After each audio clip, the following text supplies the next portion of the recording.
Hola, buenas tardes, ¿me escuchan?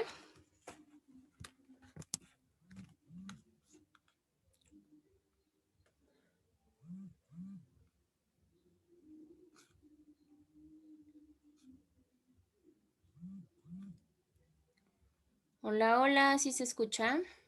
Hola, buenas tardes. Sí, Sí, ¿verdad? Espérenme tantito. Hubo un poquito de, bueno, tuve un poquito de problema con el ingreso, algo pasó con el ingreso, pero bueno, ya estamos aquí. Denme un segundito para que les pueda, proyectar. Espérenme tantito. Ahí va.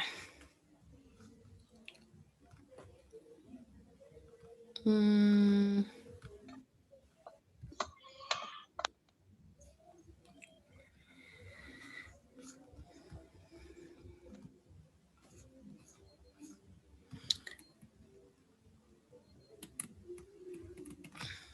abogada. Por cierto, le mandé un mensaje a su teléfono porque quizás me tenga que salir antes de la clase sí. porque me tengo que ir a México y bueno, en el mensaje le explico por qué es.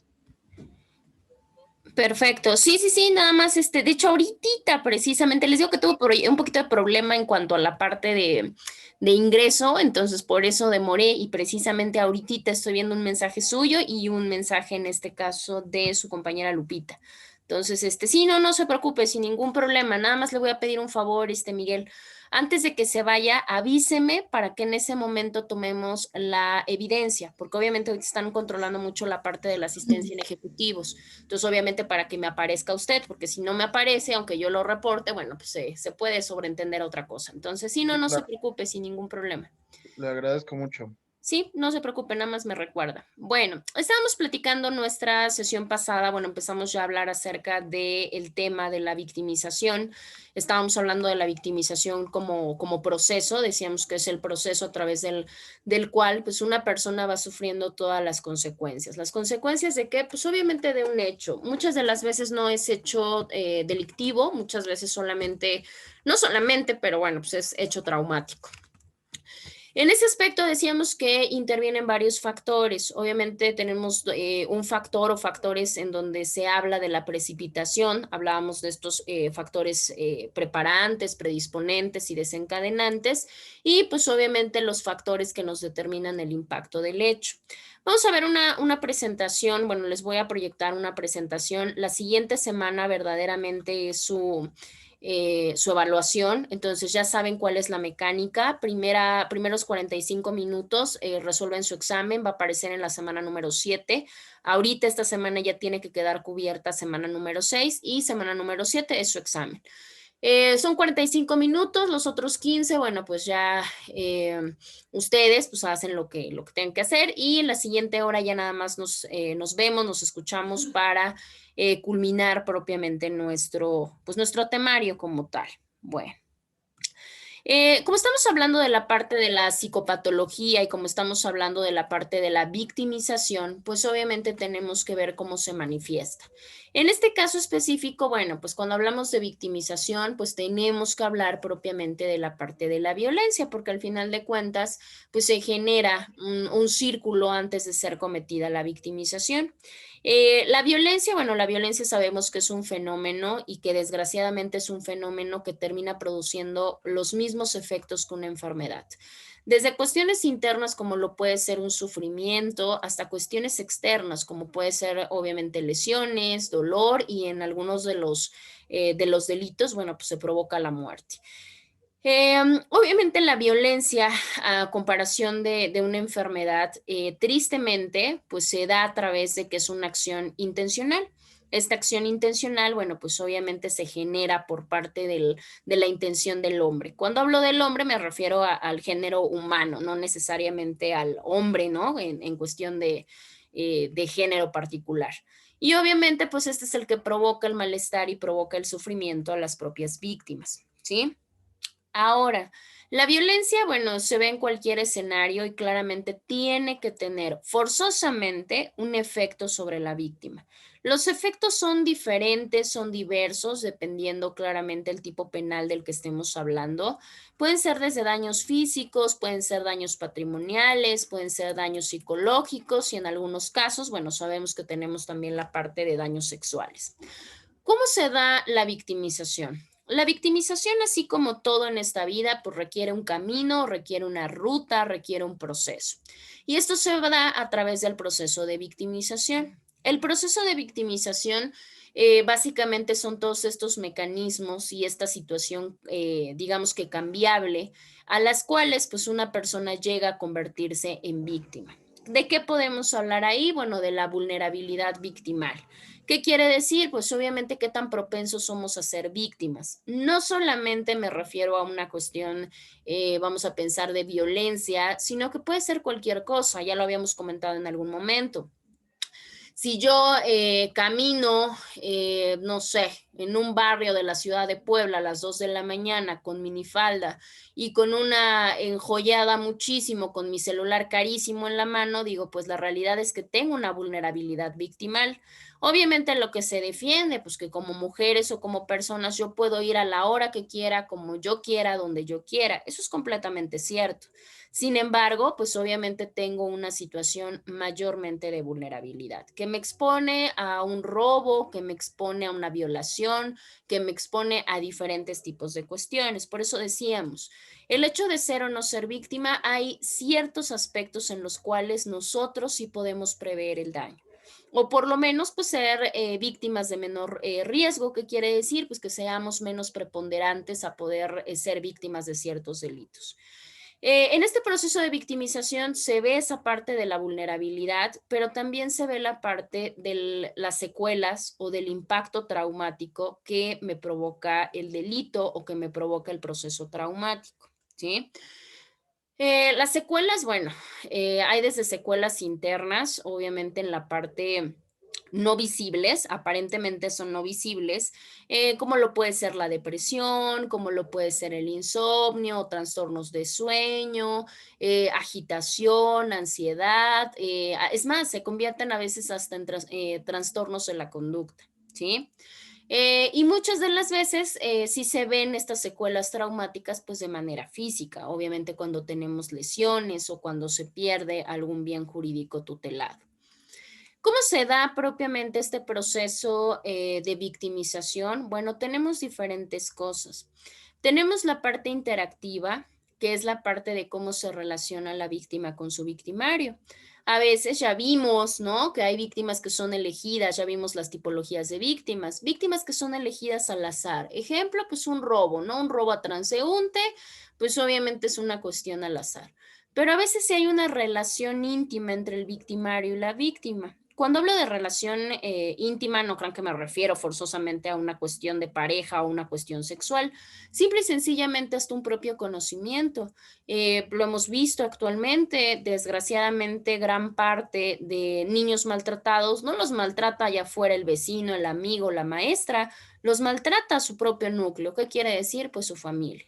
Entonces, en este proceso de victimización hay que ver cómo interactúan ellos dos o cuál era su relación. Posteriormente, la cuestión de la oportunidad. La oportunidad, bueno, ¿qué tanta posibilidad hay de que una persona pueda ser victimizada? Ya lo vimos, hay tipos penales que tienen una modalidad específica.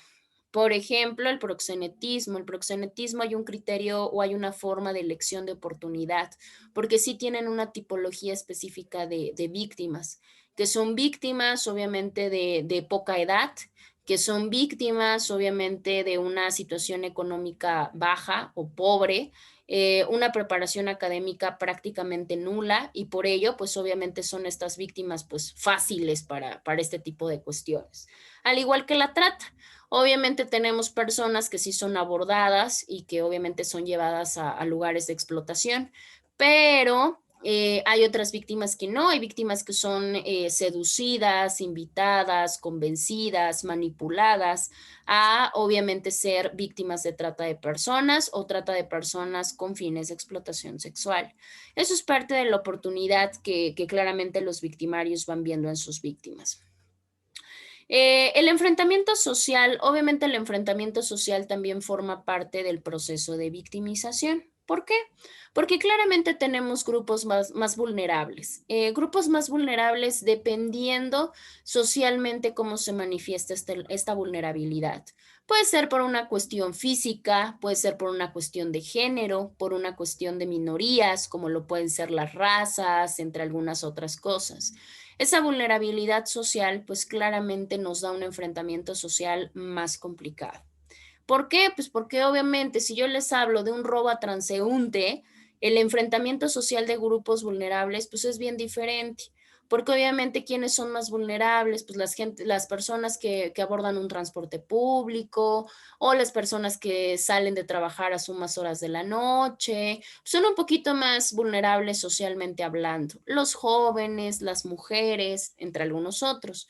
Digo, claramente están de acuerdo que no van a asaltar, vamos a pensar de la parte del robo, un asalto a una persona que se mueve solamente en Sonata o que se mueve solamente en Lomas de Angelópolis. Digo, para empezar, ni hay ingresos, el ingreso es complicado. Y segunda, pues obviamente los mecanismos contensores de la conducta, pues están ahí, son lugares completos, circuitos cerrados de vigilancia, alarmas, vigilancia y demás son sometidos a otro tipo de comisión de delitos, pero por lo menos un robo a transeúnte, pues la verdad es que no. Y la parte de la cuestión psicosocial. Bueno, el proceso de victimización también hay problemas psicosociales. En ejemplo, pues, las distorsiones cognitivas. Esta parte pues ya tiene que ver más con una cuestión de enfermedad. Si hablamos de una persona con algún trastorno mental, si hablamos con una persona que tiene alguna enfermedad, con alguna persona que tenga esquizofrenia o con alguna persona que tenga algún tipo de neurosis o que verdaderamente presente un retraso mental, etcétera, pues todo eso pues va haciendo los procesos de victimización diferente. Y bueno, pues es básicamente el caminito que nosotros tenemos que visualizar. Dentro de esta parte del camino, del camino de la ruta de la victimización, tenemos tipologías, porque también no tipos de víctimas, sino tipos de victimización. Y aquí hablamos básicamente de tres, que son los que actualmente manejamos casi en todo el mundo. Esta fue la clasificación que hizo Selin, y Selin nos habla de una victimización primaria, de una secundaria y de una victimización terciaria. La victimización primaria es cuando básicamente es la víctima, o sea, cómo se da la víctima como consecuencia del hecho. Obviamente, si a mí me asaltan, pues obviamente la victimización primaria, pues es para empezar el sustazo que me van a meter y segundo, pues obviamente la cuestión de que me están privando de mis posesiones. Esa es la victimización primaria. La victimización secundaria son las consecuencias, ¿sí? De hecho, a la victimización secundaria se le conoce como revictimización. Consecuencias, bueno, consecuencias pueden ser muchas del hecho. Ya lo platicamos, pueden ser consecuencias psicológicas, sociales, físicas, sexuales, jurídicas, etcétera. ¿No? Lo que platicamos, pues una persona que haya sufrido, no sé, algún delito de violación, claramente va a quedar con un trauma psicológico, va a tener problemas de relacionarse con la sociedad, por supuesto que va a tener que ir a, digamos que rendir propiamente esta parte de la denuncia, se va a tener que someter a pruebas, entre algunas otras cosas, son consecuencias jurídicas. Y la última que es la victimización terciaria. La victimización terciaria es la victimización que se provoca por parte de la sociedad. Es esta estigmatización que se da a la víctima por parte de la sociedad por haber sufrido tal o cual hecho. Ejemplo, y eso nosotros lo podemos vivenciar, híjole, bien clarito, clarito, clarito, clarito. Les pongo un ejemplo. Ahorita sabemos que tenemos una comunicación muy fácil por medios digitales. Y ustedes se han dado cuenta que muchas de los familiares de las víctimas de desaparición, por ejemplo, ¿qué es lo que hacen? Es más, hasta antes que reportar a la autoridad, los familiares, amigos, conocidos empiezan a publicar su foto y ciertos datos de descripción a diferentes tipos de perfiles. Claramente, pues si ustedes entran ahorita a Facebook, desgraciadamente, pues es una de las notas de cada día y ven, desapareció tal señorita, tal niña, tal niño, tal adolescente, etcétera. Con esta parte, que es lo primerito, y ustedes hagan este experimento social, o que lo han de haber hecho en algún otro momento. Si ustedes entran a cualquier nota de alguna desaparecida en este momento en la página que ustedes quieran, van a encontrar chorrocientos comentarios, entre los que dicen pues que aparezca, que Dios la proteja, no sé, dependiendo. Pero dentro de esa Recomiendo. parte vamos a encontrar la situación de estigmatización. Pero ¿cómo es posible que estuviera, qué hace una persona saliendo en este momento de fiesta con sus amigos y se supone que no deberíamos de salir? El típico Pero se fue con el novio. exactamente, el típico, se fue con el novio, Te la y hasta sabes, brother, ¿eh? así la aplica, yo creo que él es el que anda haciendo Como sus buen comentarios. proxeneta, maestra, pues obviamente. Se la sabe, ¿verdad? De No. toda, toda. No, no te creas. Yo también nada más de acordarme digo, Dios Cristo, ¿a ¿Y qué Eric, grado qué? hemos Como llegado? que lo dijo con mucha seguridad. Sí, yo también No, lo sentí No es bien cierto, es broma, es broma. convencido, ¿eh? no, es que aquí se Totalmente ven, convencido, Eric, ¿eh? Así no, te es que, escuchaste, sí. espérame, no, es que aquí cuando se desaparecen las personas y levantan las alertas en una página de Face, empiezan los comentarios aquí de todo. De seguro se fue con el novio, se peleó con sus papás y no sé qué, anda de parranda y lejos de tomar en serio esos detalles, los toman como por burla. Claro, eso es bien interesante y la verdad es que es bien feo porque digo, bueno, en lo personal no lo he vivido y digo, ojalá no, y yo quiero pensar que ustedes tampoco y que tampoco pasaría y ojalá no, pero pues imagínense, la familia con todo y el dolor, la preocupación y demás, y todavía lidiar con cada comentario que Dios mío santo. Entonces, ¿qué pasa? Esta victimización terciaria lo da precisamente la sociedad, bajo estigmas, bajo una parte de tabús, bajo una parte de crítica, de burla, como dice su compañero. Y lo peor es que, bueno, actualmente ya hay un poco más de mesura, pero lo triste era cuando no te lo decía el vecino o alguien que ni te conoce, ¿no? Lo decía la propia autoridad. Cuando llegaban precisamente los familiares a reportar a un familiar desaparecido, en este caso específicamente mujer, ay señora, ¿cómo cree? Para empezar se tiene que esperar 72 horas, primera, y segunda, ay, pues como de seguro se fue con el novio, señora, usted tranquila, espérese un día más, ¿no? Vaya, todos estos antecedentes, la verdad, digo, Qué aparte, frustración, sí, claro, digo, frustrante. aparte de sociedad, de hablar muy mal de nosotros, digo, poca empatía, porque tenemos poca empatía en cuanto a al dolor de la A la gente. necesidad y el dolor, claro, Claro, de los y demás. aparte de eso, pues las tonterías que uno dice, ¿no? Digo, al final de cuentas, pues bueno, digo, si yo lo puedo pensar, o sea, pues decir, ay, pero tal, bueno, pero te lo quedas, ¿no? Pero acá no nos basta, lo tenemos que sacar, eso es lo triste de la historia. Y gran parte de esto, pues, ¿qué es lo que pasa cuando llega a aparecer la persona? Cuando llega a aparecer la persona, ¿ya ven? De seguro si andaba con el novio. No, hombre, es más, aparte tiene una de filtros. No, hombre, que qué les explico. No, hombre, pero por favor pongan una foto real. No, hombre, pero como una niña de 13 años se ve tan maquillada. Uy, no, pero cómo es más, ¿por qué tiene tatuajes? Desde ahí ya yo creo que sus amigos y novios o parejas son maleantes, ¿no? Vaya, nos empezamos a hacer una serie de historias sin ni siquiera tener una remota idea de la situación.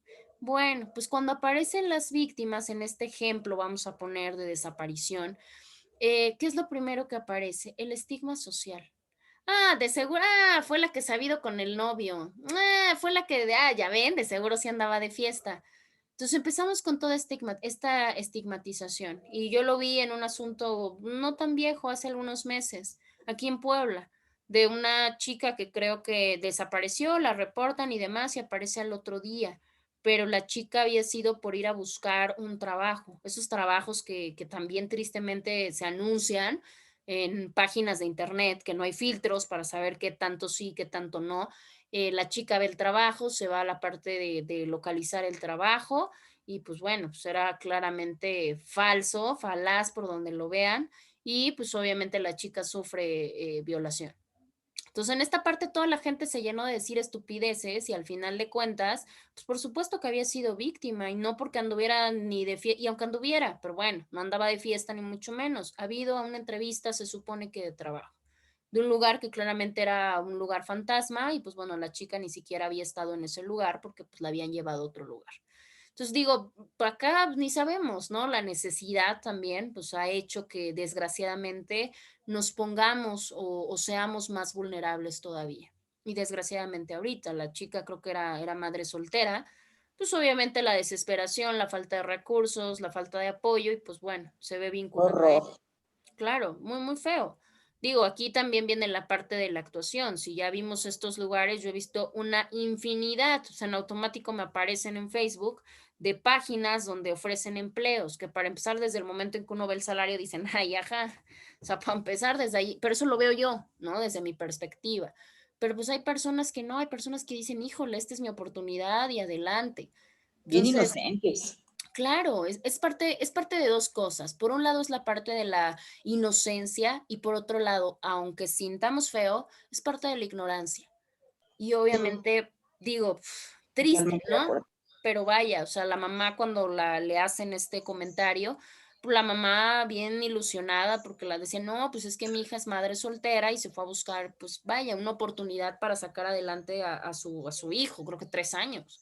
Entonces dicen, híjole, yo no tengo esa situación, si la tuviera, de probablemente no contar con una pareja, tener un hijo tan pequeño, ser de tan bajos recursos, no tener una escolaridad, vaya, pues claro, pues sin problemas. Y decían, y empezaron los comentarios, ay, pero ¿en serio creía esto? Ay, no, por Dios. Pero de ese, ay, no es cierto. O sea, quieren trabajo fácil. A ver, o sea, no sabemos, no sabemos.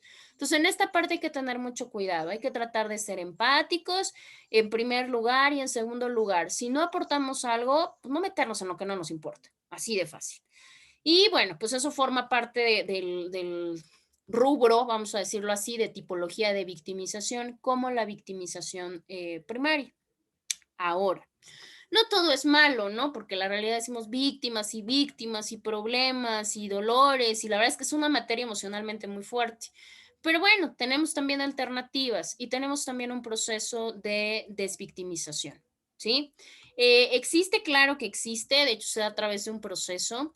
La desvictimización precisamente es este mecanismo a través del cual se busca restituir o en su defecto resarcir, no resarcir el daño. O sea, aquí hay que tener mucho cuidado. Resarcir el daño, bueno, de eso se encargará la autoridad y eso yo creo que el daño real no se restituye. O sea, si a mí me roban un coche con mano armada, y me regresan el coche, digo, ok, ya, reparación del daño, fin. Sí, pero del santo sustazo, hasta un infarto te puede dar. Digo, hay cosas que no todos se regresan, ¿no? Aquí la desvictimización lo que busca es resarcir o restituir un poco la parte del daño, del impacto, de las secuelas, ¿sí? Que obviamente provocó pues el hecho criminógeno. Y obviamente con esto pues la reparación es uno de los objetivos fundamentales, obviamente es el rubro del cual se encarga derecho, en este caso para poder implementar las normas necesarias, encuadrarlas, aplicarlas, para que la víctima se le pueda resarcir o reparar. Pero aquí vamos un poquito más con las secuelas, porque obviamente las secuelas son las que generalmente pues lleva mucho más tiempo sanar, ¿no? En el caso vamos a pensar, en el caso de la violencia o en el caso del maltrato, de una situación intrafamiliar, vaya, las lesiones desaparecen, ¿no? Si hablamos de lesiones físicas, bueno, igual y desaparecen. Pero ¿qué pasa con las secuelas? Porque con esas secuelas me sigo revictimizando. Y es bien importante, porque si eso no se trata, por eso tenemos víctimas que dejan a su agresor y se encuentran a otro igual o peor precisamente por eso, porque probablemente se rompió esa relación, digamos que mala, probablemente se hizo reparación del daño, pero como no hubo un proceso de desvictimización, pues vas a ser víctima de otro más. Entonces, digo, es bien delicado. En esta parte, cuando hablamos de la victimización, bueno, claramente estamos hablando de una parte victimológica. Aquí, desgraciadamente, pues las mujeres tienden a ser víctimas directas y en este caso por situación de violencia de género. Platicaba hace poco con unos chiquitos, bueno, yo les digo chiquitos porque están pequeños a comparación de ustedes, por ejemplo, de mí.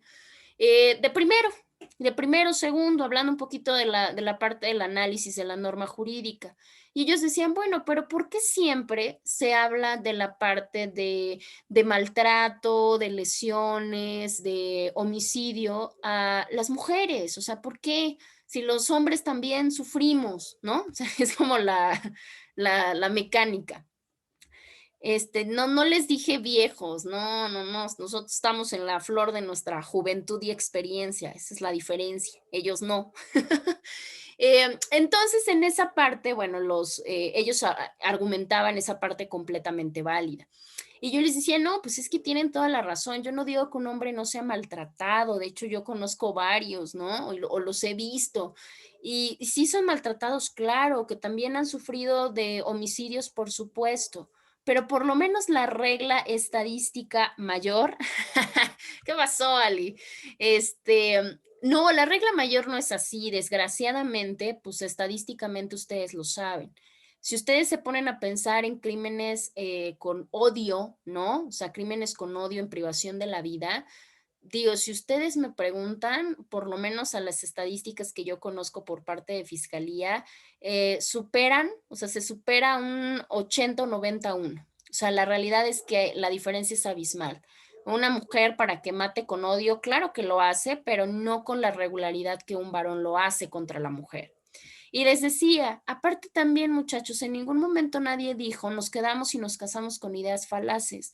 En ningún momento, si ustedes leen su código penal del Estado o el federal, cuando hablan de feminicidios nunca nos dice, o sea, el hombre que prive, no, en ningún momento. Dice quien prive de, por razones de, pero en ningún momento dice que el hombre, por supuesto que una mujer puede matar con odio a otra mujer, por supuesto, pero volvemos a las estadísticas. Es raro, es un poquito más aislado el hecho de que tanta parte existe esa situación. O sea, la realidad es que sí somos una cuestión de un grupo, ¿no? Un grupo de víctimas directas o de cierto grado por razón de género, pues más expuestas. Lo mismo, la violación.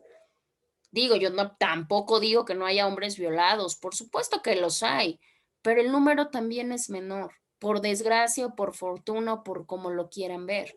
Ahora, por cuestión anatómica, la mayoría de violaciones son perpetradas por varones violadores, no por todos los varones, obviamente. Entonces, ¿qué es lo que pasa? Pues sí tenemos este proceso de victimización, tanto en un riesgo de víctima directa como de indirecta. Por eso se ha considerado tanto a los niños, a los ancianos, a las mujeres como un grupo vulnerable, por razones varias, en las cuales no vamos a entrar. Bueno, ahora en este caso, las consecuencias de la victimización que se da, sobre todo en violencia de género, la realidad pues se valoran o se hace la evaluación de acuerdo a la intensidad de maltrato. De hecho, la violencia psicológica es la que nos arroja mayor secuela. ¿Por qué? Porque quedan diferentes tipos de trastornos, como lo puede ser un trastorno de estrés o un trastorno de adaptación. Yo les decía, la mecánica de una violación, en el caso de una mujer que ha sido violentada sexualmente, le cuesta muchísimo volverse a relacionar, tanto de manera afectiva o emocional y mucho más de manera sexual con un varón. O sea, la verdad es que cuesta mucho y el proceso es bien difícil. Ahora, vamos nosotros a ver más adelante, bueno, no más adelante, sí, yo creo que ahorita sí nos empieza a dar tiempo y si no vamos a platicar más adelante en cuanto a las psicopatologías. ¿Cómo se manejan las psicopatologías dentro del proceso de victimización? Resulta que la victimización, que ya sabemos qué es, funciona o tiene la cuestión de un estresor psicosocial que desborda en nosotros un gran número de cuestiones de afrontar nuestra realidad, por decirlo así. Porque una persona que ya fue violentada, vamos a pensar violencia familiar, una mujer que ya fue violada sexualmente, cualquier delito que pueda existir, la realidad es que las estrategias que tiene nuestro propio cerebro para poder atacar esta situación varían como no tienen una idea. Desde mujeres que pueden tener específicamente en este caso bloqueos. ¿Qué quiere decir? Que yo no me acuerdo, o sea, me acuerdo hasta aquí, pero de aquí para allá durante, o lo que dura propiamente el acto transgresor, no lo recuerdo. ¿Por qué? Porque nuestro cerebro, a mecanismo de protección, lo que hace es bloquear. Y eso se vuelve un problema por miles de razones. Una, hasta para identificación en la cuestión legal, ¿no? Porque obviamente no recuerdo absolutamente nada. De hecho, hay muchas que pierden hasta la noción del tiempo. Primera. Segunda, pues obviamente hay muchas víctimas que se vuelven agresivas, pero esa agresión y esa violencia no la ejercitan contra un tercero. Muchas de las veces la emiten para sí mismas, ¿sí? Y esto pues claramente se vuelve un riesgo para la seguridad de las mismas víctimas. Por eso, desgraciadamente, muchas de las víctimas que no logran soportar las secuelas del evento traumático, que no logran llevar este proceso, salir de esta victimización, terminan suicidándose. Y eso es una de las partes, vaya, complicadas en cuanto al tratamiento de víctimas. Las víctimas que han sido también de trata, pasa exactamente lo mismo. De secuestro, vamos a dejar un poquito el género, de secuestro, pasa exactamente lo mismo. Víctimas que claramente hasta se culpan. Es que si yo, y yo lo he visto de manera directa, he tenido la oportunidad de entrevistar a mujeres bajo esta situación, y se culpan, o sea, de yo no debí de haber ido a esta fiesta, yo no me debí de haber salido tan tarde, yo no, y viene esta parte de culpabilidad en la cual hasta buscan autoflagelarse. Es más, yo no debí de haber ido tan arreglada, entonces se empiezan a descuidar de físicamente hablando. Algunos empiezan con trastornos alimenticios. Obviamente eso es una forma de autoflagelo o de autocastigo que la propia víctima se puede imprimir y que son cosas que nos juega la propia cabeza.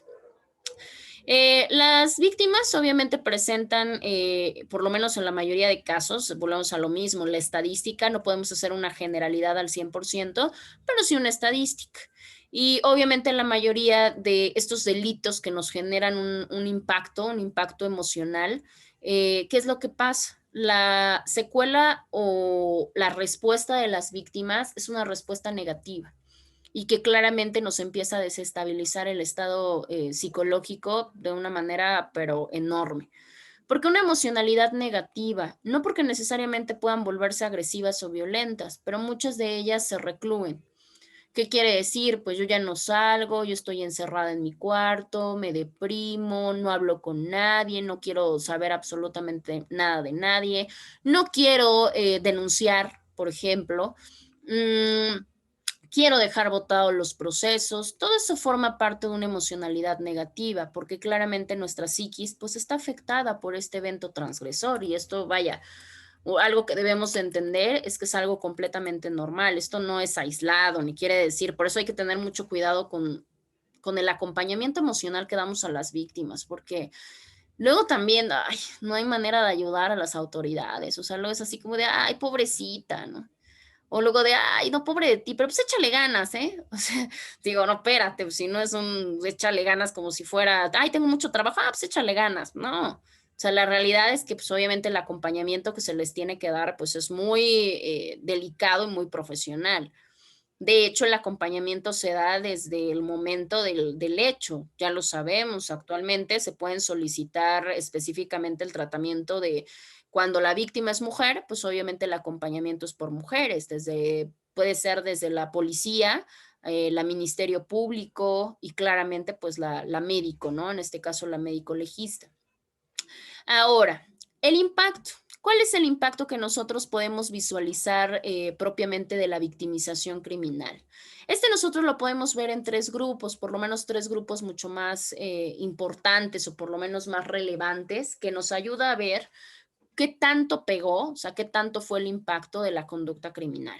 Tenemos obviamente los factores relacionados con el delito, que obviamente eso nos corresponde mucho a derecho, porque vemos cuáles fueron los preparantes, si hubo agravantes, si hubo violencia, si hubo consumo de drogas y todo este tipo que puede ir agraviando la situación. También en este impacto podemos ver los factores de protección o de algo que se llama resiliencia, que es digamos que un concepto que ha salido últimamente muchísimo a la luz. Pregunto, ¿ustedes saben qué es la resiliencia? ¿O cómo podemos comprender nosotros la resiliencia? Bueno, yo tengo entendido que la resiliencia es la capacidad que nosotros tenemos para poder salir adelante de los problemas en general. Claro, obviamente esta capacidad es una capacidad porque al final de cuentas hay personas que lo tienen, pero la mayoría de veces nosotros tenemos que trabajarlo. O sea, nosotros como individuos tenemos que trabajarlo a raíz de muchísimas cosas. Sí, tiene que ver, de hecho la resiliencia se ocupa mucho en el perfil propiamente psicológico y que es la manera de cómo nosotros podemos superar circunstancias.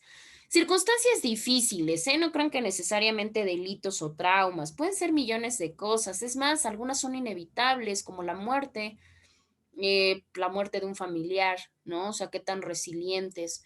Hay personas que claro que sufren, lloran y hacen lo que tienen que hacer conforme a las fases del duelo, pero hay personas que terminan matándose. Es más, no nos vamos tan lejos. Una separación es una pérdida, o por lo menos así se puede llegar a ver, y se le guarda un duelo. De hecho, es una mecánica interesante. Pero ¿qué tan resilientes somos? Hay personas que dicen, bueno, o sea, sí lo quería mucho, pero pues ya se terminó el ciclo, pues ¿qué le podemos hacer? Y demás. Pero hay personas que su pareja los deja y se matan o matan. Entonces, ¿qué pasa con esto? Bueno, ¿qué tanto tenemos de resiliencia? Y esta resiliencia pues tiene que ver con los factores que nos rodean, no necesariamente económicos, porque hay víctimas que económicamente tienen mucho dinero, pero que no son resilientes, no han trabajado en esta parte. Los factores de protección son varios, lo que yo les decía. Si tenemos una víctima del delito que ustedes quieran, ejemplo, violencia, pues digo, va a haber factores de protección más grandes en unas víctimas que en otras, y eso nos ayudará a entender un poquito de qué tanto impacto tuvo el acto criminal. Si yo tengo una familia, ¿no? Si yo tengo padres que me apoyan, tengo una situación de amigos que me dan este acompañamiento, de compañeros de trabajo que les preocupa cómo estoy. Vaya, si yo tengo toda esta parte, pues son factores de protección, y si eso le aunamos que yo soy una persona resiliente, pues claramente el impacto va a ser menor y me voy a reponer, digámoslo así, de una manera pues un poco más sencilla o un poco más rápida. El proceso va a ser un poquito más llevable. Y los factores de vulnerabilidad, que fueron los que ya nosotros comentamos, dependiendo qué tan vulnerables somos, pues también de eso va a depender el impacto que tenga la conducta. Muchas veces pensamos que la negativa o la evasiva es lo mejor que podemos hacer para no ser víctimas. Y la realidad es que no es cierto, es como un vicio, ¿no? O sea, yo no me puedo recuperar y no me puedo reponer si no acepto que tengo ese problema. Pues lo mismo pasa con las víctimas. Si yo no acepto y si yo no realmente entiendo qué fue lo que me pasó, cómo me pasó, qué puedo hacer, sigo siendo una víctima vulnerable. Entonces, y voy a quedarme siendo víctima por todo el resto de la vida. Entonces, por eso son estos tres grupos que se tienen que estudiar para saber qué tanto impacto ocasionó propiamente la cuestión criminal. Y sobre esos, pues claramente ya se puede ir trabajando. Ahora, manejamos cuestiones bien, digamos que peculiares, porque hay diferentes teorías. Teorías que nos hablan de cómo se ve la reacción de la víctima en esta parte de la psicología, porque lo de ustedes es psicología, y criminología. Y obviamente en esta parte, pues las víctimas presentan diferentes secuelas. Lo primero que nosotros podríamos visualizar es una parte de estrés, ¿sí? Y tenemos una teoría que nos habla un poquito de esto. A partir de la situación del estrés, se habla de tres fases que tenemos que vivir, vamos a decirlo así, y que nos va dando una parte de evolución del daño que claramente se me provocó, de mi daño psíquico derivado de que me hicieron víctima, ¿sí? Una víctima derivada de un hecho criminal. El aspecto temporal del proceso claramente se tiene que tener en cuenta porque nos habla de un periodo de tiempo. Este periodo son de los 3 a los 4 meses. ¿Qué quiere decir? Que la víctima va a experimentar estrés de 3 a 4 meses posteriores al hecho delictivo. Obviamente no es un estándar, yo se los dije en algún momento. La psicología, así como la criminología, la victimología, estas corrientes de estudio tienen metodología científica, pero sin en cambio cómo se trabaja con conducta, cómo se trabaja con las personas, con su psiquis, con su estado emocional, pues no es garantía, ¿no? O sea, es más de allá de ser una ciencia completamente inamovible, pues obviamente es una situación variante. Y por una parte podemos decir, a ver, pues así que chiste. No, pero pues la realidad es que eso también nos da gran parte de panorama a que la persona se le pueda valorar y se le pueda dar un pronóstico ideal viendo su evolución. porque por eso mismo, dependiendo todo lo que platicamos aquí, es como nosotros podemos ver si el pronóstico va a ser favorecedor a tratar en menos tiempo o en su defecto, si vamos a requerir más tiempo de tratamiento para ir controlando el estrés. ¿Y si Por ejemplo, salen o ¿mande? es cuestión, si salen perdón, y si salen, maestra, o es cuestión de que ellos que ellos quieran? Ah, claro. Porque Una de bueno, a las, mí me ha tocado ver que va sí, gente y se trata emocionalmente hablando y depende mucho de ellos, ¿no? De que ellos se decidan claro, es una o parte de tomen la un, decisión, ¿no? claro, es una parte completamente voluntaria, la cuestión de que yo realmente me quiera tratar. Por eso yo lo equiparo, ¿no? A la parte de una adicción. ¿Por qué? Porque pues es lo mismo. Mientras yo no acepte y mientras yo no me quiera tratar, miren, mi familia puede hacer 50 millones de cosas, pero yo no voy a dejar el vicio porque no se me da la gana. Yo les puedo decir, por ejemplo, yo de manera personal fumo, o sea, fumo, tengo ese pésimo hábito, ya lo sé, estoy completamente consciente. Pero sin embargo, digo, me han mandado de todo. Parchecitos, tengo acá en su casa, cigarros eléctricos, chiclitos y todo lo demás.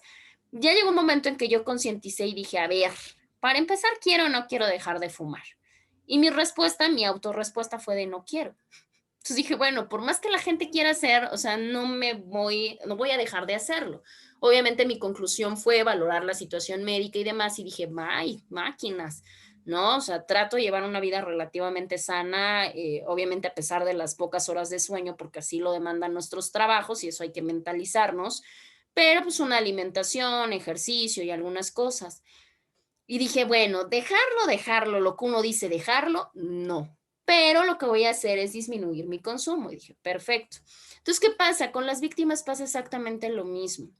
Si la víctima, para empezar, niega el hecho, o sea, niega lo que le pasó, desde ahí estamos mal. Primero tiene que aceptarlo y posteriormente, como dice su compañera, claramente tiene que querer tratarse, querer someterse a un tratamiento, quererse someter a una técnica, alguna cosa. Porque si no quiere, miren, pueden pasar chorrocientos años y no va a pasar absolutamente nada. Por eso depende mucho también de la voluntad de la víctima y de todos estos elementos que ya comentamos anteriormente. Por eso se dice, bueno, un promedio, pues obviamente es de 3 a 4 meses. Para que este estrés se vaya disminuyendo, vamos a poner un robo a casa habitación. Híjole, después de un robo a casa habitación, ¿qué es lo que pasa con las víctimas? ¿No? En este caso, los miembros de la familia. No, hombre, quedan con un delirio de persecución como no tienen una idea. Mandan a cambiar cerraduras, a poner cámaras de vigilancia, a poner alarmas, a millones de cosas. ¿Por qué? Porque están bajo un estrés. No pueden dormir porque no saben a qué hora de la madrugada alguien va a ingresar a su domicilio. Obviamente es un estrés y claramente esto tiene que afectar. Pues el proceso para que vaya disminuyendo, siempre y cuando llevemos una canalización buena, porque no desaparece por arte de magia, llevemos una buena canalización, bueno, es esta temporalidad, para no quedarnos obviamente hasta con una cuestión de paranoia. Ahora, en el proceso de que no se pueda ver propiamente el daño psicológico o el daño psíquico, pues claramente acá tenemos dos partes importantes. En este caso, el psicólogo, bueno, si ya hablamos de una cuestión judicial, el perito en psicología, tendrá primero que nada decirnos dos cosas importantes. Poder diferenciar y que él claramente lo haga y diga, a ver, ¿cuál es la diferencia entre un signo y un síntoma?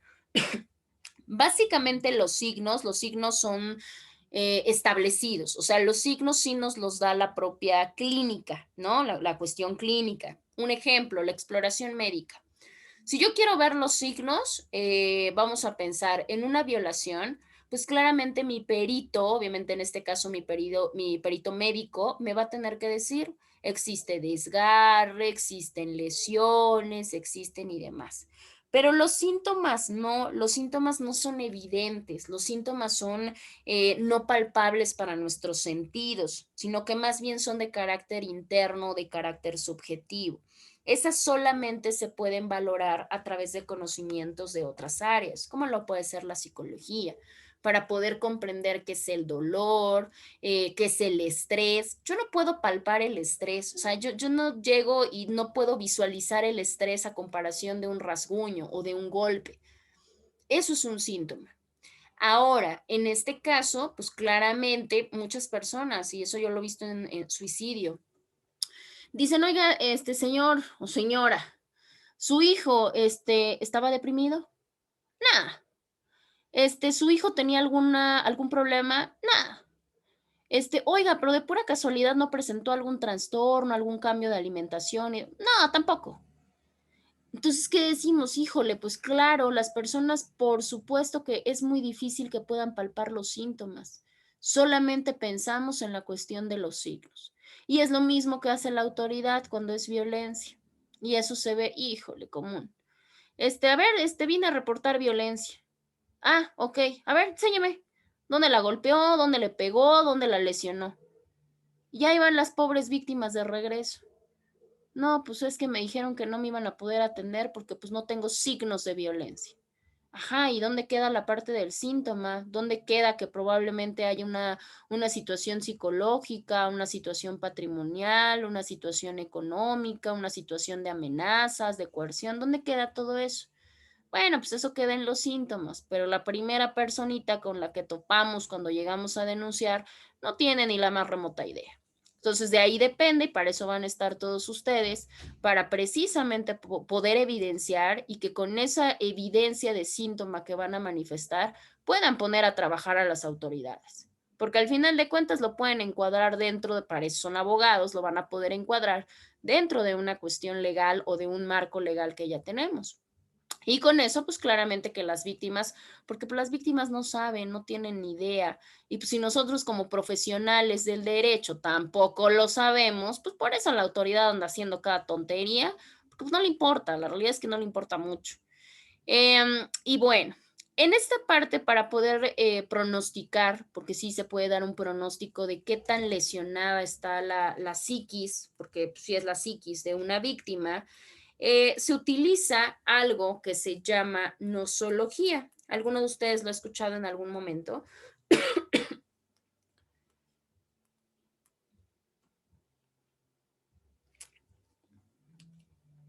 Sí, pero no recuerdo. Bueno, en el caso de la nosología es parte de las áreas médicas porque pertenece propiamente a la medicina y lo que hace la nosología es que nos explica propiamente qué enfermedades y qué patologías nosotros podemos encontrar. ¿Qué quiere decir? Pues obviamente todos estos daños o todos estos impactos que se dan en la psiquis. Y la nosología, bueno, pues obviamente eso es de lo que se encarga, de que nos pueda hacer la diferenciación entre todas las partes o entre ¿Clasifica todas las las enfermedades? patologías. ¿Mande? ¿Clasifica las enfermedades? Claro, sí, sí, sí. De hecho, Sí, ¿no? las explica, las clasifica, las describe, porque claramente nos tiene que dar una explicación clara de cada una. Y decimos, bueno, pero nos dice que solamente, bueno, entonces, ¿por qué no mejor le digo un médico? Ah, bueno, porque el médico lo hace desde una exploración o una cuestión física, palpable.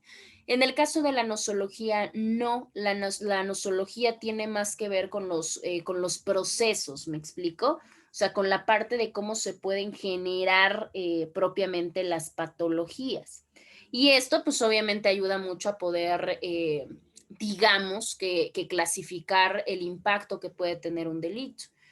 De hecho, decían, las patologías son, a comparación de las enfermedades sí tenemos el por qué pasan, ¿sí? Vamos a poner un ejemplo, pues, si yo tengo una gripa, sé, o tengo, no sé, vamos a pensar que una situación viral, pues sé que precisamente lo provoca, en este caso, pues el virus, ¿no? O la bacteria. Y yo ya tengo mi enfermedad, ya está completamente designado que me la provoca. La patología no. La patología no se tiene como una idea clara del por qué realmente puede pasar.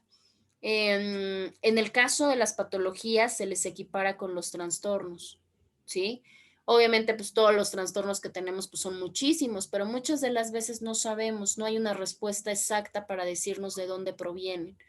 Eh, el retraso mental, el síndrome de Down. Sabemos que es por una situación de qué, pues obviamente una cuestión cromosómica, pero realmente no sabemos por qué hay un cromosoma de más que no debería de estar. Eso no lo conoce ni siquiera la ciencia. Pues estos procesos nos los va explicando la nosología para saber cómo es. De hecho, una patología, por si tenemos así la duda, ¿cómo se llama esta enfermedad? Bueno, no es enfermedad, es patología. El Parkinson, es donde las personas tiemblan mucho. Eso es una patología. Y obviamente no hay una explicación, digamos, que nos explique comúnmente qué es o en qué consiste esta patología. Vamos a pensar, no nos vamos lejos, la diabetes. La diabetes también es una cuestión de patología que se encarga de explicarnos esta área que es la nosología.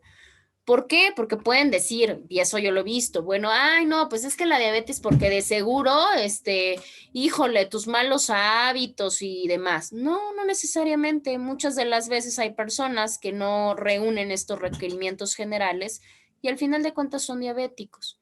Obvio, hay elementos que nos hacen más propensos, pero eso no quiere decir que realmente sea eso. Vamos a pensar en una cuestión hepática, una cirrosis. Ah, no, pues es que de seguro no, hombre, tomaba un montón de alcohol. No necesariamente, hay cirróticos que no son cirróticos por la cuestión del alcohol.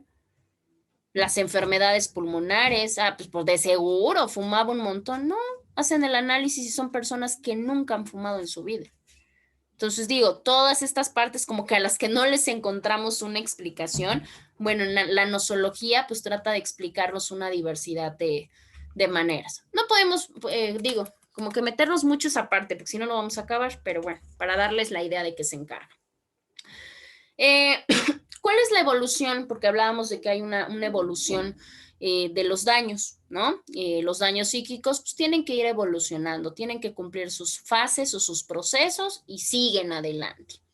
Tenemos acá las fases demarcadas, recuerden que eran tres. Aquí tenemos, la primera fase es la del shock, también se puede conocer como fase desorganizada o de desorganización, la de reorganización y la de readaptación.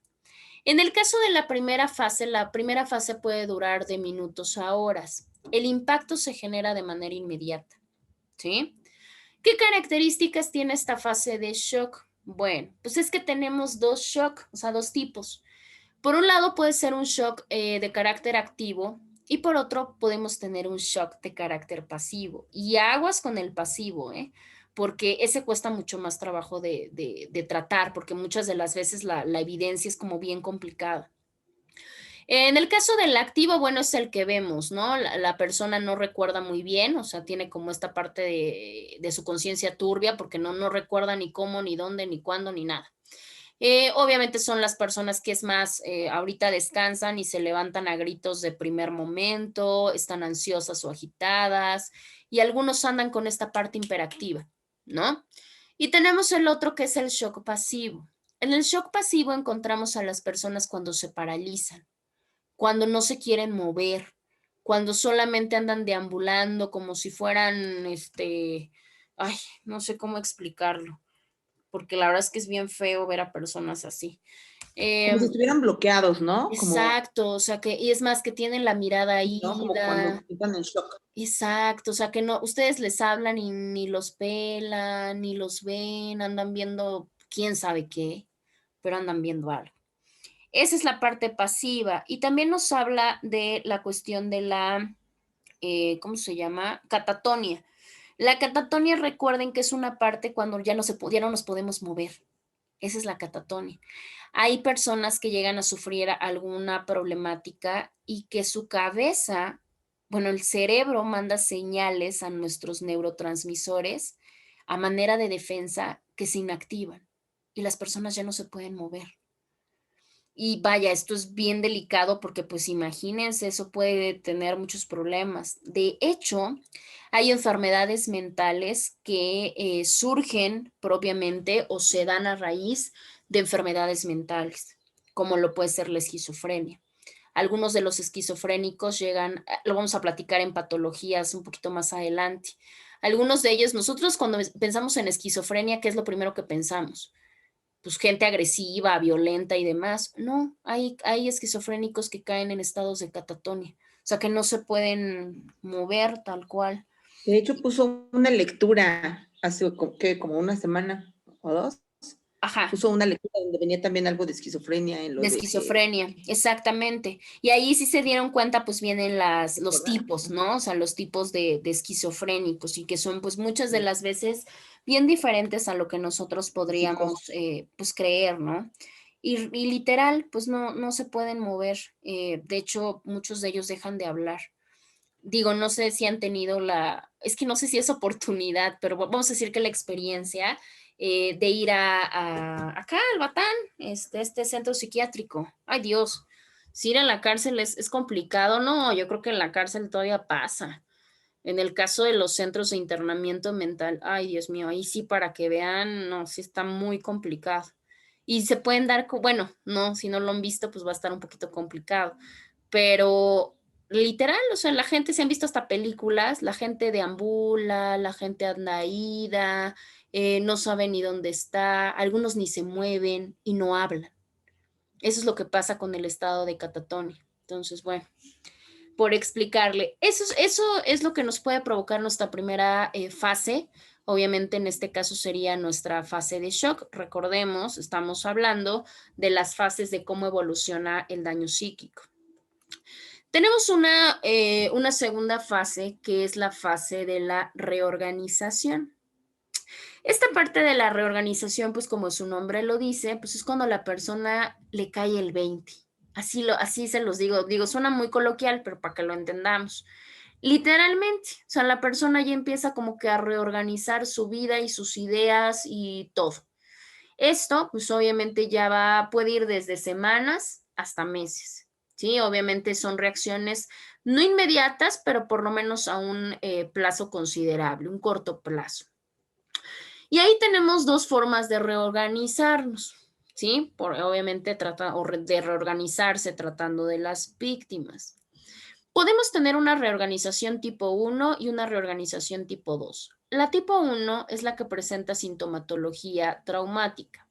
Lo que yo les decía, personas que pueden ser agresivas, personas que si es una violación no quieren tener pareja o si ya la tienen pues no quieren estar sexualmente con ellas o alguna situación así. El robo, pues ya no quieren salir, si me asaltaron a mí en el transporte público, híjole, pues llevo semanas y la verdad es que no, trato de no salir de casa o en su defecto de salir acompañado o no sé, ¿no? Alguna cuestión. Esa es la sintomatología traumática, la podemos ver de diferentes maneras. Pero tenemos también una reorganización tipo 2. En este caso, lo que nosotros vemos es la negación.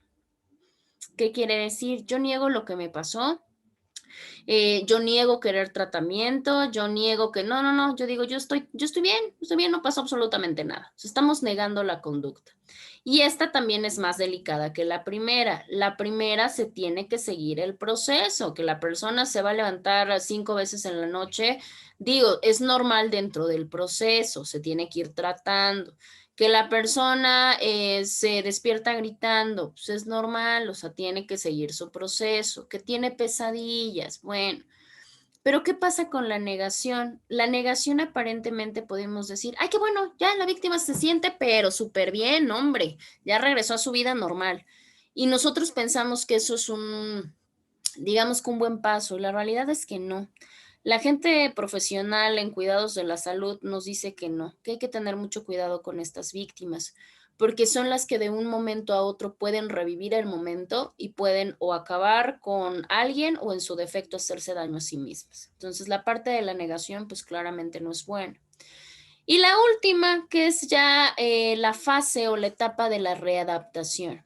Esa ya varía porque puede ir desde los 6 meses hasta los 2 años. Esto pues ya son reacciones ya a un plazo largo.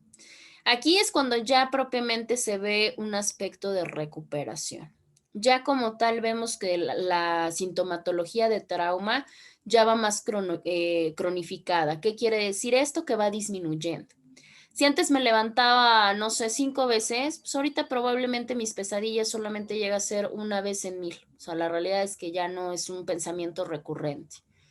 Si yo tenía delirio de persecución, ahora digo, tal vez no salgo con la misma confianza, pero pues ya salgo, ya trabajo, ya, vaya, empiezo a readaptarme o a poderme adaptar nuevamente a lo que era mi vida anterior al suceso delictivo. Así se lleva propiamente el proceso de tratamiento, entonces si nos damos cuenta, pues no es de días, ¿no? Hay procesos dependiendo del impacto que pueden durar mucho tiempo y dependiendo pues obviamente las consecuencias. Ahora, como bien ya lo habíamos platicado cuando hablamos específicamente de la victimología, bueno, pues hay victimología forense, que es esta que ayuda a los jueces a precisamente hacer la justicia valer. Pero para esto, pues tenemos tipos, ¿no? De cómo trabaja un perito, porque acá en victimología forense, ahí sí, para que vean, ya necesitamos un perito. Tenemos peritos que lo que hacen o sus hipótesis son basadas en supuesto de cuantificación. ¿Qué quiere decir? Pues obviamente saber de alguna manera poder comprobar cómo está el desajuste emocional de la persona y con eso poder delimitar pues cómo se encuentra. De ahí que puede surgir que si la persona no supera el daño, es un riesgo para ella y para los demás, pues tiene que ser recluida en un centro psiquiátrico, por ejemplo. Y tenemos hipótesis que son basadas en el supuesto y semejanza, ¿sí? ¿Qué quiere decir cuando se trabaja con antecedentes? Si yo tengo un perfil de carácter psicopatológico y yo lo veo y es parecido o tiene características similares a casos de victimización criminal, yo como perito lo agarro como antecedente y lo comienzo a trabajar. Ya cuando se rinden los peritajes, claramente el más importante es este, porque recordemos, yo puedo utilizar antecedentes para manejar mi perfil, pero claramente yo no puedo pensar que una víctima es igual a la otra, solamente porque tienen características similares. Esa es una de las realidades. Y tenemos también factores modulares, ¿sí? Estos factores que van a ayudar a modular propiamente el impacto después de una experiencia victimizante. ¿Cómo se da esta parte? Bueno, tenemos factores que se pueden relacionar con la manera o con la situación de victimización. Obviamente hay unos cualitativos, hay unos cuantitativos, cuál es el lazo de afectividad y cuáles son las consecuencias. Cuando hablamos de los cuantitativos, estamos hablando de la cantidad, ¿sí? ¿Qué frecuencia, qué intensidad, qué duración se tuvo con la conducta delictiva? Específicamente hablando, como vieron la imagen, pues era la imagen de una mujer maltratada. En este caso, ¿qué frecuencia? Van a decir, ay, pero ¿a poco si con menos o más frecuencia lo hace más o menos victimario? No, claro que no. Pero obviamente sí nos ayuda a tratar a la víctima. No es lo mismo una víctima que estuvo con su agresor 2 meses a una víctima que ha estado con su agresor 10 años, y creo que en eso estarán de acuerdo conmigo. Obviamente la duración pues, completamente es variable. Ahora la intensidad, por supuesto, no es lo mismo de que en un periodo de 2 meses, o sea, la intensidad fue de que recibí maltrato, según yo, por lo menos en la cuestión física, una vez por semana.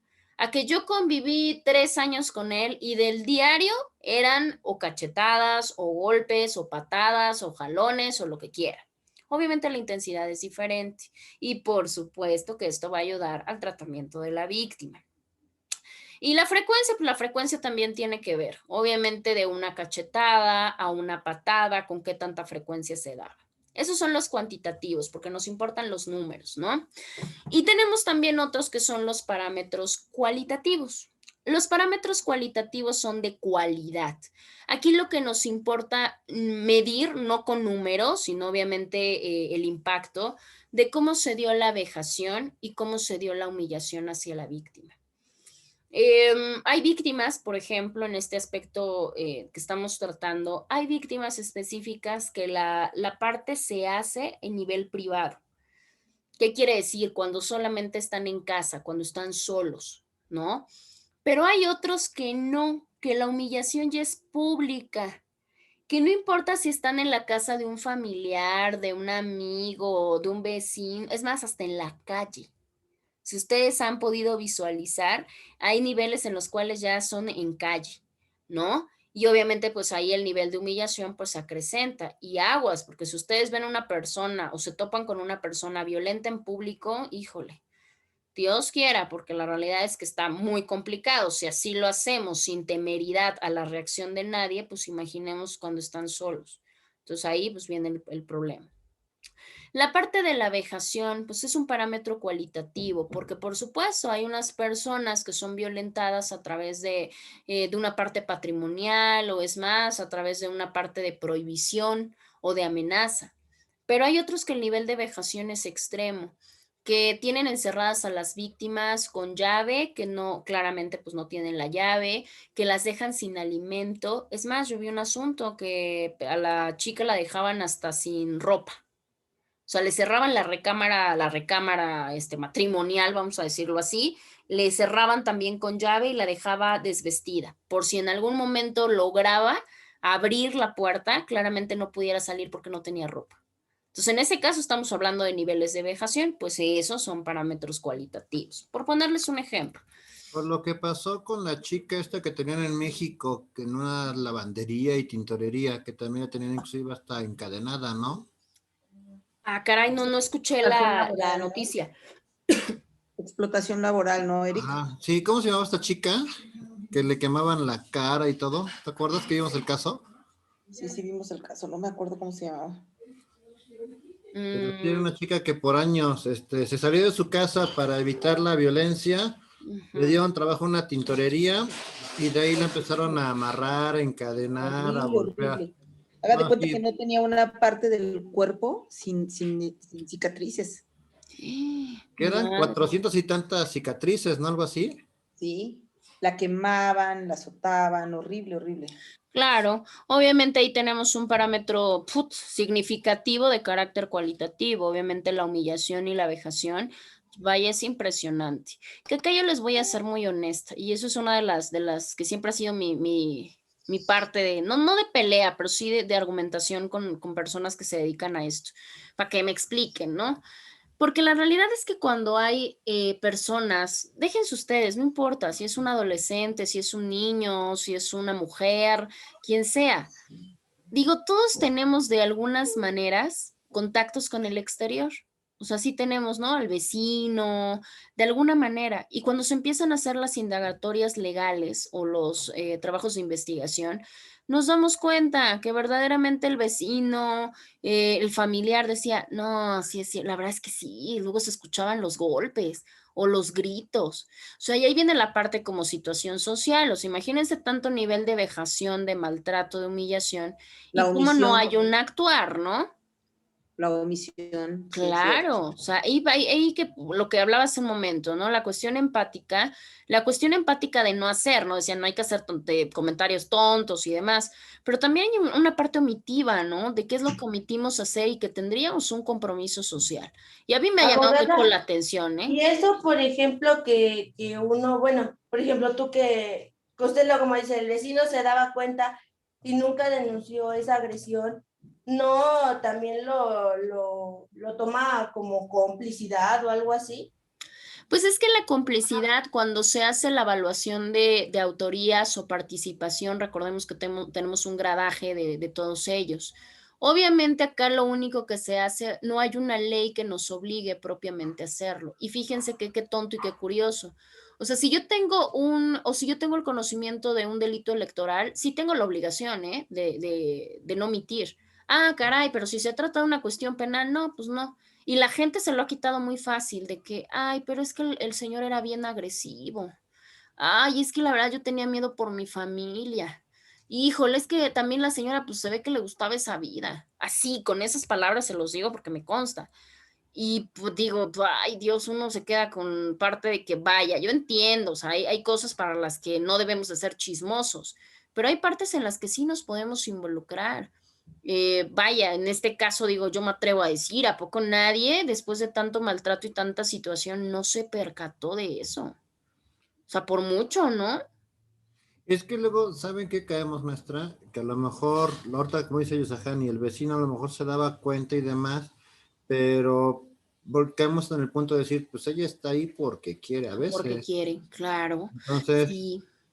si esa es la situación, como porque ¿para qué meterse? ¿Para qué buscarse problemas que pues no? Esa parte es así tal cual lo acaba de decir su compañero, esa es la parte porque lo hemos escuchado, como de, ¿para qué me voy a meter en problemas? O sea, al final de cuentas es su vida, es su casa, son sus cosas.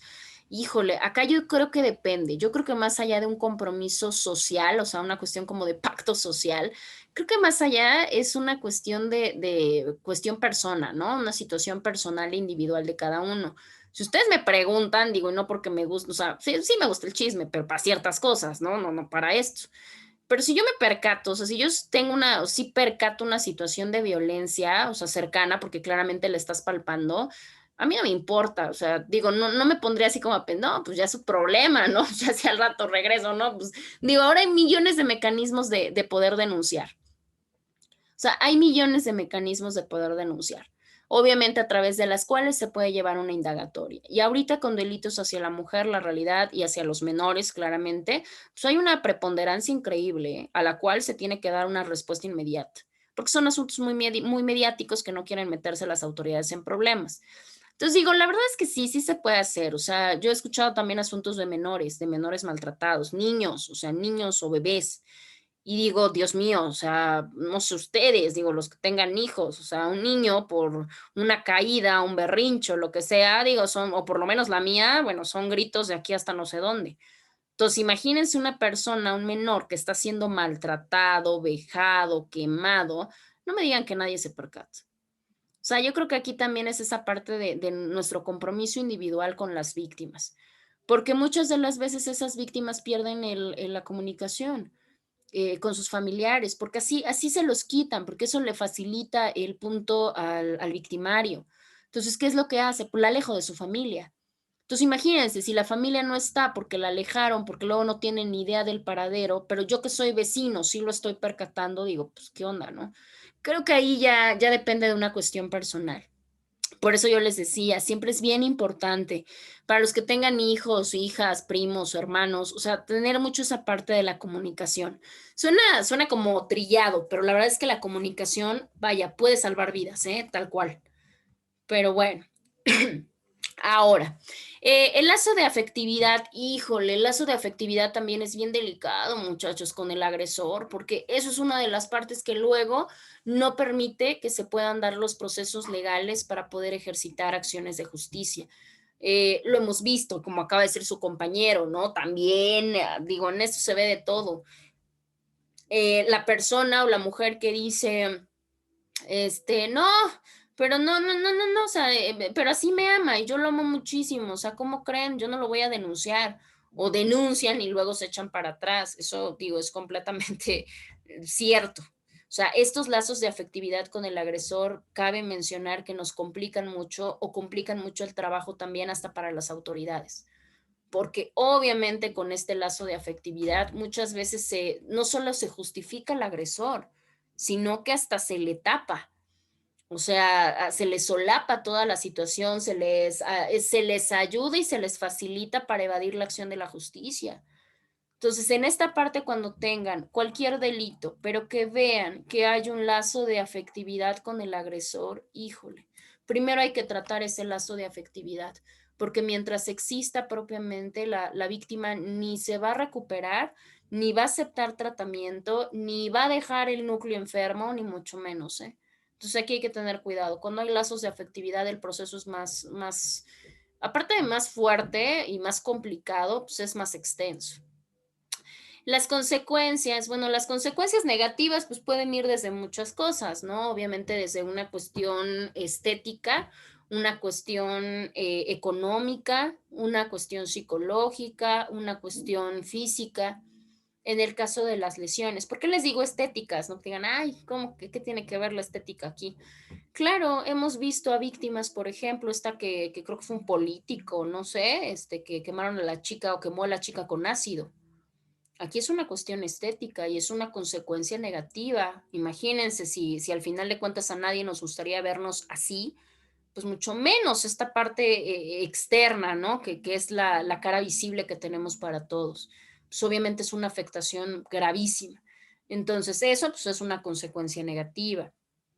La falta de seguridad también es una consecuencia negativa y del delito que sea, puede ser un secuestro, puede ser un robo, puede ser violencia, pueden ser lesiones, puede ser lo que sea. La falta de confianza se queda como una consecuencia negativa. Si no se trata, pues se puede quedar para siempre. Por eso, precisamente, si ustedes escuchan hablar a una mujer que haya tenido esta parte, ¿cuál es la mecánica manipuladora? Sin mí no vas a ser nadie. O sea, a ti nadie te va a querer como crees, ¿no? O sea, ya te viste en un espejo. ¿Qué es lo que pasa? ¿Qué consecuencia negativa se queda? Pues una consecuencia negativa de una baja autoestima y de una inseguridad completa. Y que se los dicen con un convencimiento que, híjole, yo creo que por eso de lleno no me dedico a esto, ¿no? Porque creo que no tendría la suficiente, no sé, empatía, paciencia, llámenlo como quieran, pero chicas que realmente súper jóvenes, muy lindas, o sea, físicamente muy bonitas, y que dicen, pero es que no, o sea, yo jamás en la vida me voy a volver a encontrar a nadie, nadie me va a querer, y es más, como ya tengo un hijo, ¿quién cree que me va a querer así? O sea, esa parte tan convencida que tienen, pero que no es porque sí, sino porque es a raíz o se queda como una consecuencia negativa. Y obviamente pues es bien complicado que la gente deje de creer algo que le han hecho creer, sobre todo pues el tipo de persona que es, ¿no? Digo, creo que todos los que tengan pareja pues la tienen por algo, ¿no? Para que estén en bajo a esta parte de consecuencia negativa. Por eso confiamos tanta parte emocional, también es malísimo, no hay que confiar tanta situación propia emocional a un externo, porque si no, digo, si es un buen externo, pues qué padrísimo, ¿no? Pero si no, pues vamos a tener consecuencias negativas. Y así las vemos reflejadas. Pueden ser varias, les decía, pues estéticas, psicológicas, físicas. ¿Cuántas personas han sido y se han quedado con secuelas? Lo mismo, vi una nota, híjole, no le puse, la verdad no le puse la suficiente atención porque lleva de salida, pero de una chica que creo que entraron, no sé si a su casa o al local a quererla violentar. La subieron a un cuarto arriba, o sea, en segunda planta, y la chica con tal de no dejarse violentar, se aventó del segundo piso. El problema es que cae entre pie y sentada. Entonces ahorita tiene rota la columna. ¿Y qué quiere decir? Pues que probablemente dicen que se queda sin caminar de por vida. Eso es una súper consecuencia negativa que derivó del delito, porque obviamente por evitar ser violentada, pues la chica se avienta y obviamente por la altura y la forma de caída, digo, y es lógico, ¿quién caramba va a pensar cómo caer, verdad? Por la altura y la forma de caída, pues obviamente tiene rota la parte, creo que de la cadera y de la columna. Entonces ahí tenemos consecuencias físicas, ¿no? Que en este caso, pues ella quedará invalidada de por vida. Entonces, vaya, como esos pueden existir muchos. Bueno, tenemos la parte de los factores de vulnerabilidad. Los hemos platicado muchísimo anteriormente en cuanto a la parte de qué tanto puedo ser vulnerable a ser víctima. Hay muchísimas cosas, digo, no son las únicas, ¿no? Pero no podemos ahondar tanto. Si hay un desajuste de personalidad, es un factor que nos hace vulnerables. La exposición a experiencias anteriores, también lo mismo. Por eso decimos, si no rompemos patrones, caray. Ahora imagínense una persona que no sé, la asaltan ahorita y resulta que en 2 semanas se meten a su casa a robar. Esto es un factor de vulnerabilidad que te deja completamente expuesto. Cuando hay una red de apoyo pobre, eso ya se los había comentado, ¿no? Obviamente si yo no tengo pilares de apoyo o apoyos o pilares de fortaleza, las víctimas se vienen abajo. Obviamente puede ser quien sea, ¿verdad? Lo ideal, pues, es que sean todos, ¿no? O sea, tu familia, tu pareja, tus amigos, tus compañeros de trabajo, pero hay personas que no tienen nada de eso, o porque no están o porque no quieren. Entonces, bueno, pues esas redes de apoyo débiles, pues nos hacen más vulnerables a ser víctimas, porque lo decíamos, hay víctimas, y lo he visto ahí mismo en violencia, en los cuales les preguntan a los familiares, cuando ya se comete feminicidio, desgraciadamente.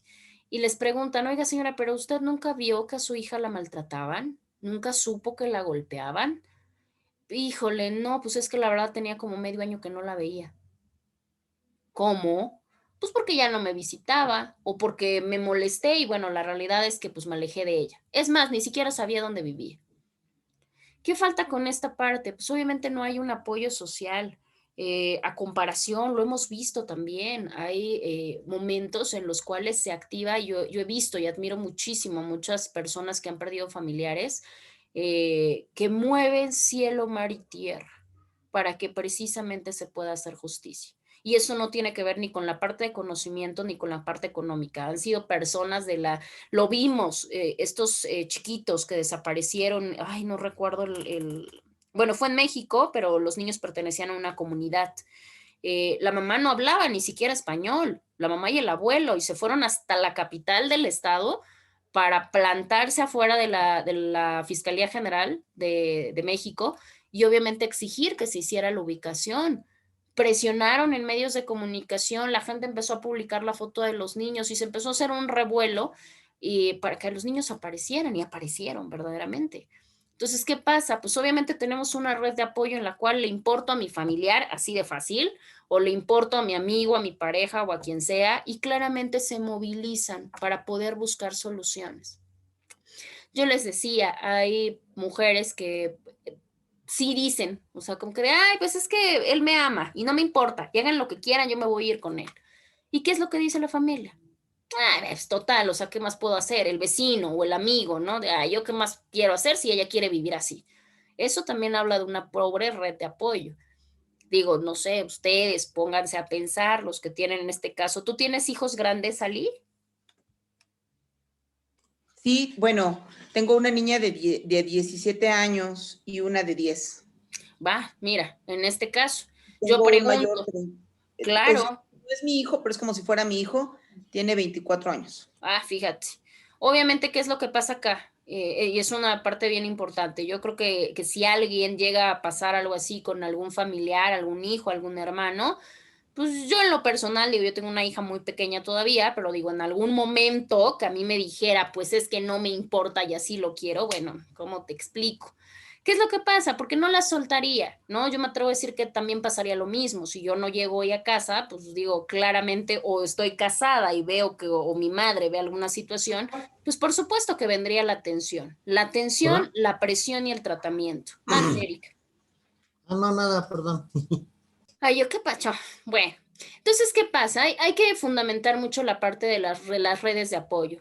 Muchas de las víctimas han encontrado un gran apoyo, no necesariamente en círculos ni gubernamentales ni familiares. Muchos han encontrado hasta en grupos de mujeres que tienen la misma problemática o asociaciones civiles, por ejemplo. Y ellos llegan a ser un alto nivel de apoyo, ¿eh? Y eso se los puedo comentar con conocimiento de causa, porque yo les había comentado, tengo una amiga criminóloga que tiene una asociación civil que se dedica a todo este tratamiento de personas. Y ellos llegan a ser una red de apoyo como no tienen una idea, siempre y cuando pues se tenga esta convicción, ¿no? En el cual llegó un momento en el que se quitaron los apoyos, y ustedes lo saben, para mujeres maltratadas en este caso en el país por decisiones del Ejecutivo.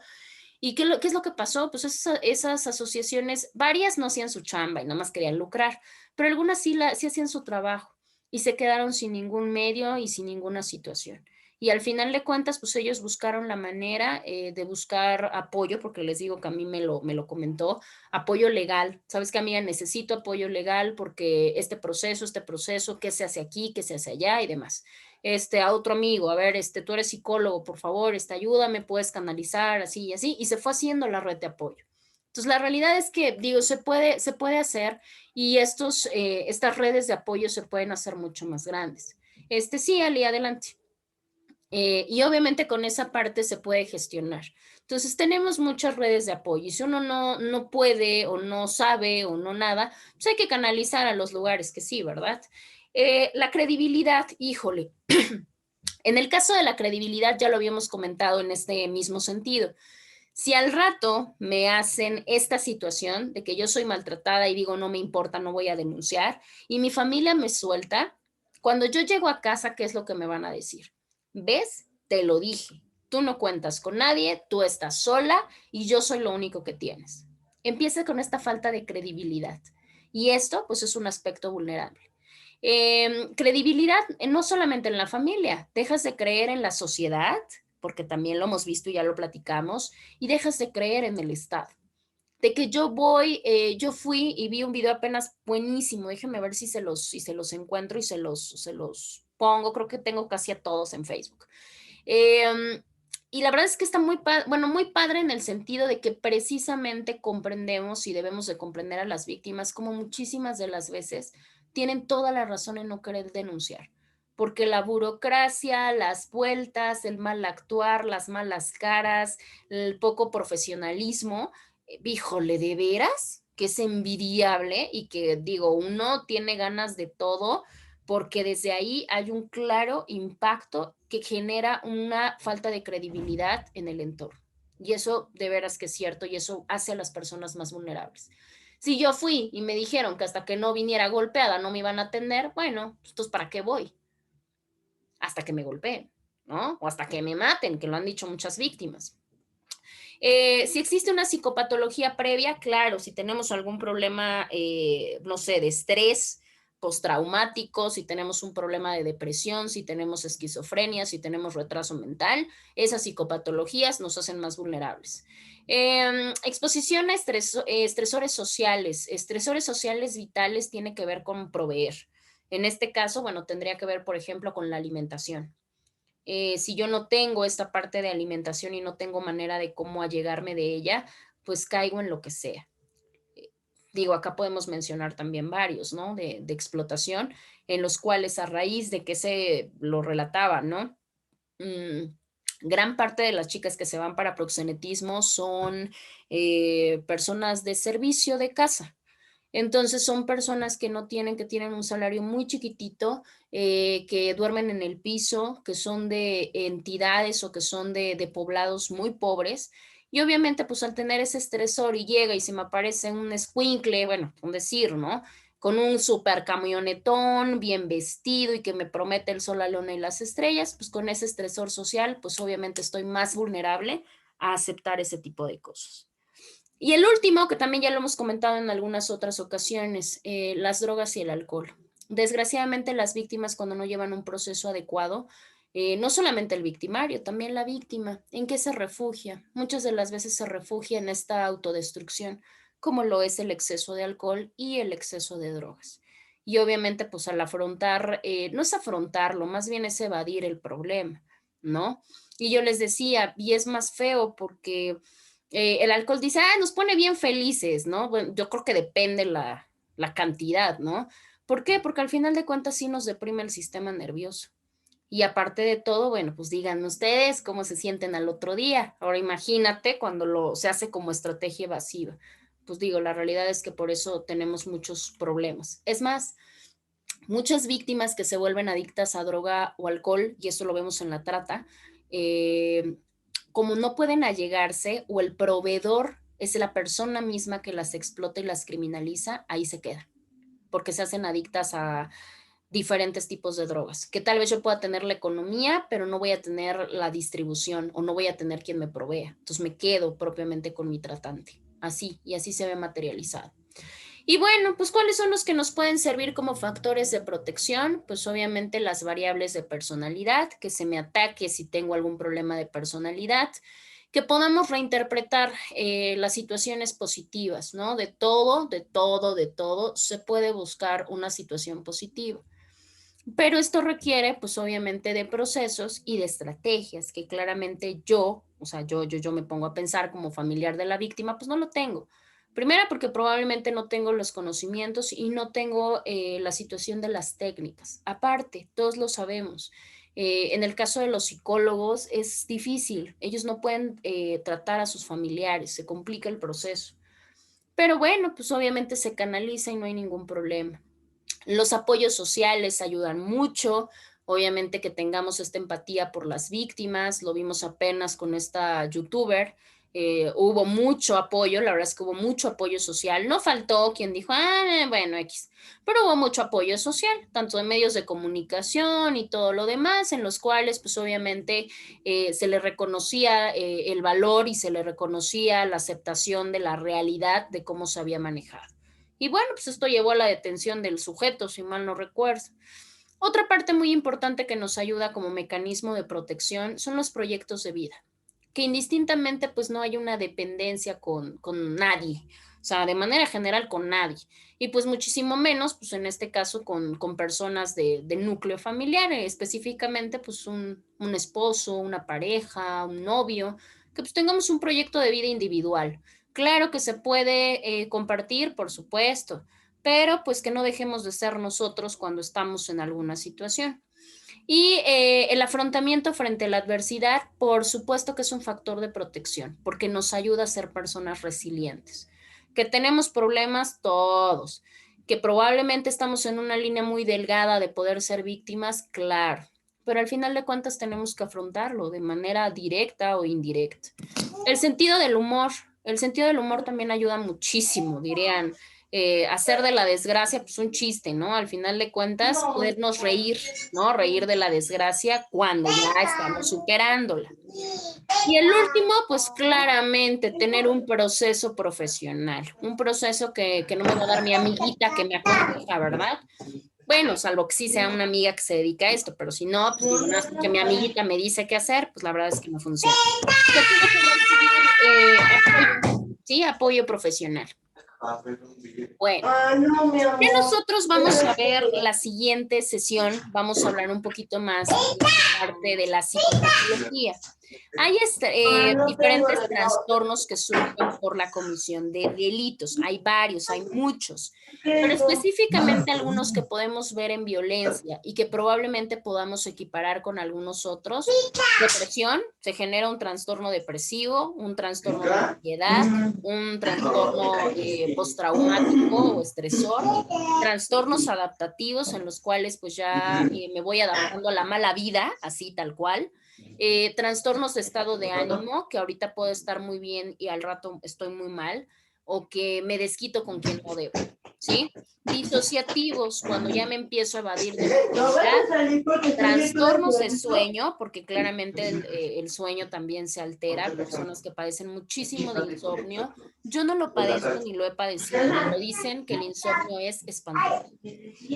Trastornos sexuales, obviamente genera una problemática, les comentaba hace rato, muchas veces se genera bulimia, se genera anorexia, obviamente como trastorno alimenticio y claramente pues el consumo de sustancias técnicamente psicoactivas, pero sabemos que pueden ser drogas o sabemos que puede ser algo, ¿vale? ¿Hasta aquí tienen alguna duda o tienen alguna pregunta? ¿Ninguna? ¿No? ¡Caramba! De veras, ¿quién como ustedes? Nada de dudas, nada de nada. A ver, déjenme buscar su lista para que ya se puedan retirar, pero espérenme tantito porque no sé dónde está.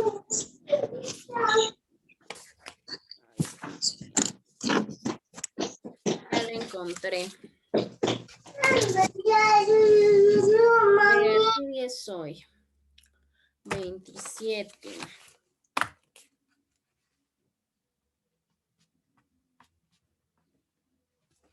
Ok, Gloria Alicia. Ahí está. Eric. Presente. Sí, ya no los nombro con apellido y todo ya, ¿no? Yo dije, Miguel Ángel. perdón. Paulina. Presente, maestra. Jos. Presente, abogada. Perfecto. Y Lupita, que bueno, no sé qué onda ahí. Y bueno, déjenme tomarle sus... Faltó Miguel, ¿no? ¿Mandé? ¿Faltó Miguel? Sí, ya me... Sí te pasé, ¿no, Miguel? No lo vi.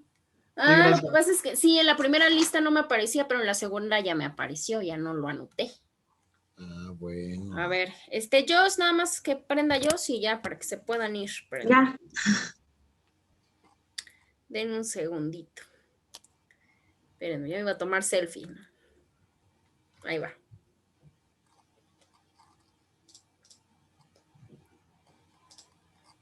Ahí está. Bueno, entonces si no tenemos dudas o preguntas, pues cuídense mucho, que tengan bonito fin de semana y se acuerdan de hacer su examen el siguiente sábado. ¿Vale? Cuídense mucho. Sí, Dios, descansen. gracias, buen día. Hasta luego, gracias. Gracias, hasta luego. Oye, ¿escuchaste